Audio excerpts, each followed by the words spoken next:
दिनांक 20 ऑगस्ट 2024 रोजी भुसावळ तालुक्यातील महिलांच्या व सर्वसामान्य जनतेच्या विविध समस्यांच्या संदर्भात भुसावळ तहसीलदार कार्यालयासमोर निळे निशाण संघटनेच्या वतीने निदर्शने आंदोलन करण्यात आले।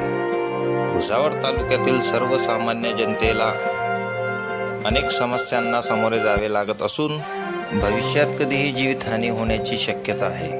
त्या अनुषंगाने निवेदनात नमूद असलेल्या विषयांचा सहानुभूतीपूर्वक विचार करून सर्वसामान्य व्यक्ती व महिलांना न्याय द्यावा असे संघटनेच्या वतीने निवेदन भुसावळ तहसीलदार यांना देण्यात आले।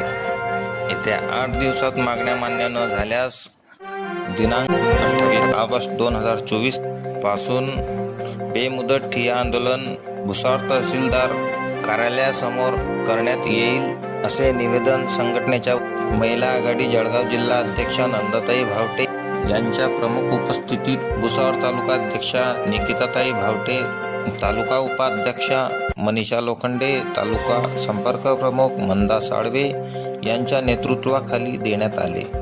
त्या प्रसंगी पैसपूर विभागीय उपाध्यक्ष अनिल इंधाटे, इक्बाल तडवी, यावल तालुका अध्यक्ष विलास तायडे, रावेर तालुका अध्यक्ष चंद्रकांत सोनवणे, जळगाव तालुका अध्यक्ष गीताताई वाघ, यावल तालुका युवक अध्यक्ष सागर तायडे, यावल तालुका कार्याध्यक्ष मनीषा बागुल, सल्लागार विजयताई सोनवणे व इतर अनेक पदाधिकारी उपस्थित होते।